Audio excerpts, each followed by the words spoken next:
देवी देवता की, संत समाज की।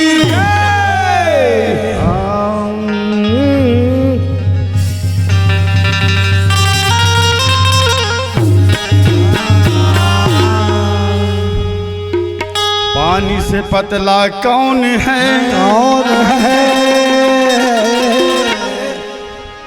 पानी से पतला कौन है? और पाप भूमि से भारी, क्रोध अग्नि तेज है, और कलयुग का जल। सुनत सियान। हाँ बेटा, आज हमन हा धन हमर मन के किस्मत और धन हमन मन के भाग। भाग है बेटा। आज कहाँ हंक का? हाँ जी, जो ये गुरु के आज जगह जगह महिमा चला था वे बेटा, वो गुरु के गौरव गाथा के बाद लगा बताओ सी, वो संत गुरु घासीदास के आज जगह जगह महिमा ला देख ले। अरे जगह जगह वो संत मन हा चौका पूजा करावा थे बेटा, जगह जगह वो का नाम के गुणगान होवा थे काका। एकरे सती कथो बेटा कैसे? अजी लक्ष्य को समय गुरु बसे बेटा, सूर्य तल देहु बैठवाएगा। अरे वो गिरोधपुरी में वो गुरु बैठे है बेटा, बैठे है। रेगत रेगत जाबो तो रात पहाड़ वो गुरु के दर्शन नहीं कर पाबो। हे गिरोधपुरी में बैठे गुरु हाँ हमार निमंत्रण ला दोनों जन के स्वीकार कर बाबा, स्वीकार कर ही तो। अजी लक्ष्य को समय गुरु बसे भाई, सूर्य तल देहु बैठवाएगा। सबद रगनी में बैठो साहेब, और चिड़िया पल जाएगा। धन भाग हमर मन के, धन कर्म किस्मत हेगा। आज वो गुरु के कर कुल में जन्म धरे हन बेटा। जय हो काका। 100 बार प्रणाम है वो गुरु ला, वो गिरोधपुरी के माटी ला चंदन अपन माथ में लगा लेते बेटा। लेकिन ये संसार के चरित्र ला देखता बेटा, ये दुनिया मोर मोर में भुला गे है बेटा। जय हो काका। ये संसार में तोर कहिया ये कोनो नहीं है। ये खेती मोरे, घर मोरे, ये संपत्ति मोरे, बेटी मोरे, बेटा मोरे कथे बेटा। ओकरे सती में किथो काका? का कथे बेटा? अरे माटी के तन पर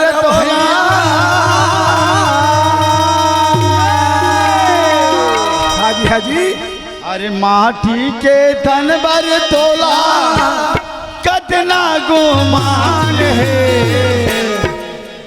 जिंदगी के पहाड़ लगैया साहेब सतनाम है। जिंदगी के पहाड़ लगैया साहेब सतनाम है। माटी के तन बर तोला, कतना गुमान है। माटी के तन बर तोला, कतना गुमान है। जिंदगी के पहाड़ लगैया मालिक भगवान है। जिंदगी के पार लगैया साहेब सतनाम है।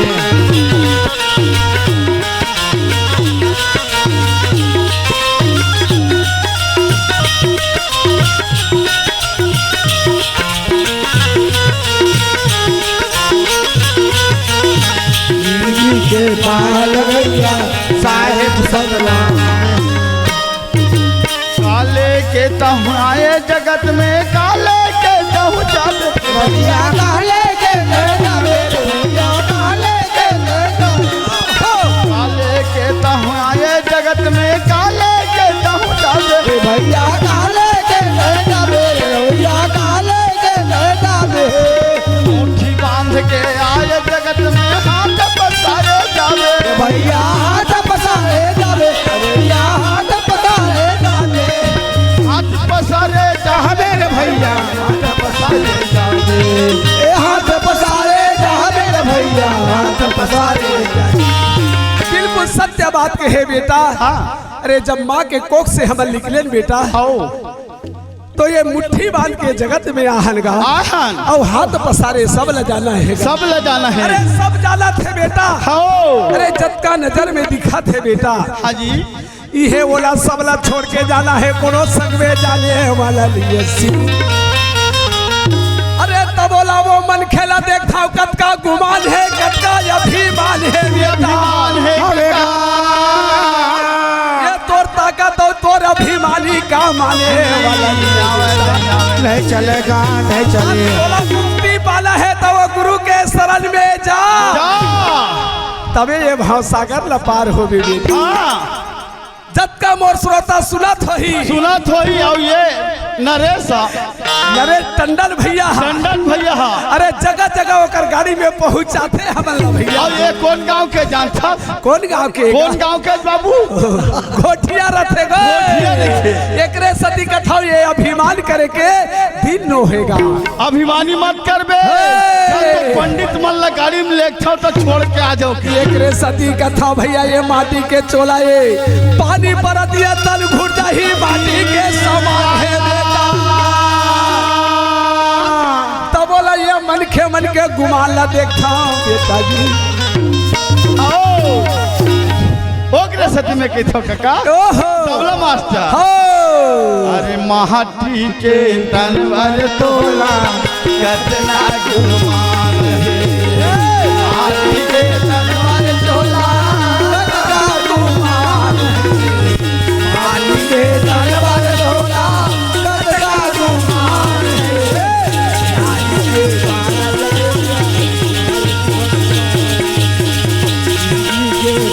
लगैया मानिक भगवान माटी के जगह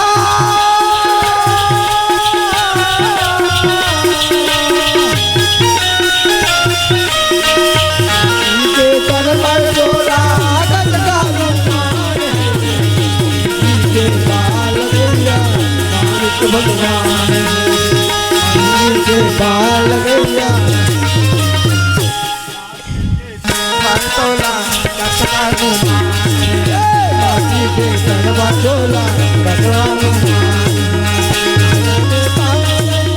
कतका गुमान है तलवार तोला कतका गुमान है जिंदगी के बाल गैया साहेब सलमान है जिंदगी के बाल गैया साहेब एक बाबा की जय। सती कथाओं का जे घर में बेटा जेला संत गुरु घासीदास बताए हवे बेटा शिव का के ठेका सार शब्द में बताए है बेटा। कैसे कैसे अरे वो बाप और बेटा में प्यार होना चाहिए होना वो चाहिए भाई और बहनी में संगत होना चाहिए जी। चाहिए चाहिए काका नर नारी में सुनता होना चाहिए होना चाहिए अरे जहाँ सुनता है बेटा वहाँ संपत्ति है आओ जहाँ विपद है वहाँ विराज के वो बेटा है सही है। अरे वही यमराज ताकत रखे बेटा कब ये साल से चुके तब मेला उठा के ले जाओगे तो वही लगा के थे कबर ये मन खे मन है ना बेटा। हाँ आज भी ये वो निरंजन के 84 भाषा में फंसे हैं। अरे वो संत मन रो रो के बतावा थे छाती पीट पीट के बतावा था वो। अरे वो गुरु के मार्गदर्शन में चलो आओ चेला राउटी चलाई समर गुरु गोसाई बालक दास जेला बताई सबे बेटा। वाह वाह अरे एक दिन ऐसे दिन ही से बेटा कोनो नारी विधवा हो जाती जय हो जी बोला पति के संग में सती होला लगे बेटा। किस का वो नारी के दुखला नारी डाली बेटा, जय हो वही नारी के कोख से नर घलो पैदा हो हमारे बेटा। वाह वाह वाह वाह। लेकिन बोला अरे वो बेटी चाहे मोर रहा चाहे तोर रहा, संसार में काकरो बेटी हो हमरो बेटी हवे। बेटी आवे कका। अगर पति मर जाए तो बोला हो। पति के संग में सती होने लगे। ऐसा बात के खिलाफ करी समर गुरु गोसाई बालक जल माला वाला जल जल जेता बर बेटा बोला जगा के कामला करी। अरे हवाई बाबा या। सोच के देख बेटा, हो सकते अगर मोर बेटी दूसरा घर गए है, हाँ। हो सकते ओकर पति कोनो खत्म हो गए, का मोर बेटी के दोष हो गए नहीं है ये ते कर्म के लेखा जो खाए। या। अरे जैसने करनी करबे वैसने फलना तोला भोगे लगी बेटा। कका एला कोई विधाता हाँ अब ऊपर वाले तोला कोई नहीं बचा सके। नहीं बचा सके। अरे ते कर्म करबे गलत हाँ। है नी, अब वो कर्म तोर हाथ में है बेटा। हाँ मालिक तो कह दे है कि वहां से विधाता है, सिर्फ संजोग ल लिखे है। हाँ तब ओकरे सर्टिफिकेट बेटा ओए ये कर्म कमाई तोर हाथ में है।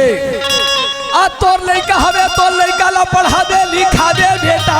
वाह वाह वाह वाह वाह वाह। वो लइका के हाथ में ये देश के भविष्य हवे बेटा। वही गोखले महतारी, अरे जेल महतारी सती हो लगे ओकरे कोख से बेटी बेटा जन्म थे पैदा होते, वही हमारे देश के आज रक्षा करत का ओकर कोनो दोष है बेटा। ऐसा बात के विरोध करके आज सती प्रथा ला खत्म करी बेटा। अगर जगह जगह गौ हिंसा होवे जय हो। आज भी ते आँखी में देख ले बेटा। देखे हाँ कका। अगर आदमी कुकुर पालना पसंद कर ही लेकिन वो लक्ष्मी नहीं पाले बेटा। घर के लक्ष्मी ला डंडा मार के रोड में निकाला थे और वही लक्ष्मी के कारण आज रोड में कत को दुर्घटना घलो हुआ था। आज आँखी खोल के देख ले इतिहास गवाही है। अगर गलत बात हो ही ना तो शेरगढ़ वाले चौका पंडित और वो कथा कही लोहर बघेल वो तिलक ला तुम्हारे मंच में बुला के पूछ ले बेटा। तब शेरगढ़ चौका परिवार सिला ठोक के कथे शेरगढ़ चौका परिवार ये जनमानस ला जगाए के खातिर जय हो कका। ये सोलिन ला जगाए बारा है बेटा। ये जगह जगह चौका करे बर जाते चौका बर हम नहीं आज भी चिल्ला चिल्ला के शिव कहा थे, पुरुषोत्तम लहरे कहा थे। अरे जब का मोर ये श्रोता सुना था मोर समाज के बेटी बेटा मन सुना था। समझ जाओ जे घर के दाई दादा है अरे प्रथम गुरु जे माता पिता ला माने के बेटा। अरे जे संतान को ना दाई दादा के बात ला मान ली कका। वो बेटी बेटा कबू नहीं भटके बेटा मैं तोला लिख के अगर जे संतान माँ बाप के बात ला नहीं मानी जय हो। कोनो संत के बरजे बात ला नहीं मानी बेटा। ये बेटा कोनो सरक नरक ला देखे हसगा नहीं देखे कते में स्वर्ग है देखे हस नहीं देखे कते में नरक के खदान है देखे हस देखे थे बाबू जीवन। ये ला ना तो ते देखे हस ना मैं देखे या बेटा। जय हो कका। अगर अच्छा कर्मा करबे शिव बेटा। वाह कका। अरे चार झाल देखी तक का कहिए बेटा अच्छा है गा ये कर करनी ये कर करम है अच्छा है कहीं। अगर वो मेरे तोला कोनो सबात सी दे दिस बेटा जान लेते जीते जी स्वर्गला पागे। अगर कोनो गली में रहेगा था ये पुरुषोत्तम लहरे के भतीजाएगा अरे कुल के नाम ला मिट्टी में मिला दी। अरे जीते जीते न रखला दे डरे बेटा। या। अरे यही मुआ कथे यही मुजा कथे जी। जय हो एक सती का कथे लोहरदास बघेल हमर का कथे ये भैया मनखे में भेदभाव मत करो। अरे जेला बनाने वाले भेदभाव नहीं करी तो हम तुम कबर भेद कर देंगी। या। एकरे सती कथा भैया कैसे ये जब का नजर में दिखा थे बेटा। ते कहे माटी के चोला हाँ। कतका गुमान है कि बिल्कुल हाँ। सत्य बात सत्य बोली है। बेटा। अरे आँखी में देख के हम अंधेरा बन जाता बन जाता ये जत का दिखा थे जगत में जो बाहर में वो भीतर में मालिक है रचना करके छोड़ते हैं बेटा। लेकिन वे ना जनैया चाहिए बोला परखैया चाहिए बेटा। अरे ओला देखे के जब वो में घुसबे ना हाँ। तब तोला ये फोटो के बरोबर तोर यहाँ भीतर के तस्वीर तोला वहाँ बाहर में दिखाई वही की समला ये जगत में जतका दिखा थे। यहाँ से जावे बेटा सबला छोड़ के जावे कौड़ी दाम है तो संग जाने वाला बिल्कुल सत्य बात ला बोले बेटा। हाँ। एकर सती हर आदमी ने क्या करना चाहिए कैसे सत्संग करना चाहिए बेटा। दाई सती सफरापन बेटी बेटा ला का ज्ञान दीस बेटा। अरे प्रतिदिन होकर घर में संध्या आरती होवाए जय हो बाबा। नरेश बेटा ओए जैसे बैठे लाइन वाला अपन बेटी बेटा ला बैठा रे बैठा रहे का कहा है बेटा अमरदास बालक दास अगरदास अड़गड़िया बेटा सुनेगा तोर पिता में दुनिया दुनिया के नाम चला थे बेटा। चला थे काका कभी तोर पिता के सला झुकल झंडे भाई जैसे तोर पिता दुनिया में नाम चले बेटा अमरदास अगरदास बालक दास बेटा। उही की समलय अपन नाम के अलग जगह दे बेटा। ये संसार सागल्ला बतावे बेटा जय हो काका वो कुल्ला कबू बदनाम धनहोन देवे बेटा। ये दाई के कोखला कबू सुना कर बेगा बोला जय हो आज मोर का बात ला मान लेबे जान ले बेटा मोर दूध के उधार ला छूटे अमरदास उही ला का कहे काका बाबा हाजी गुरु बर जथे बारम्बार रे हंसा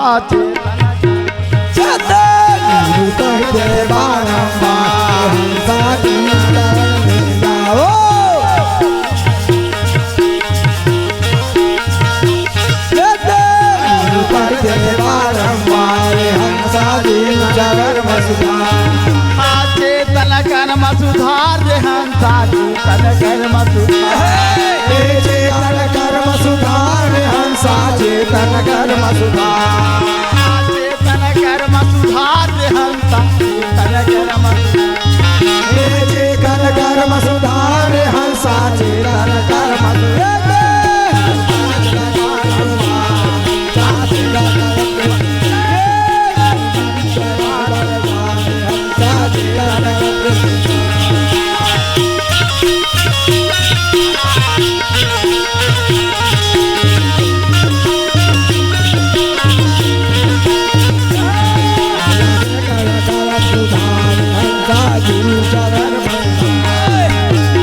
बिल्कुल सही बात ला बोल दे गुरु घासीदास बाबा की जय।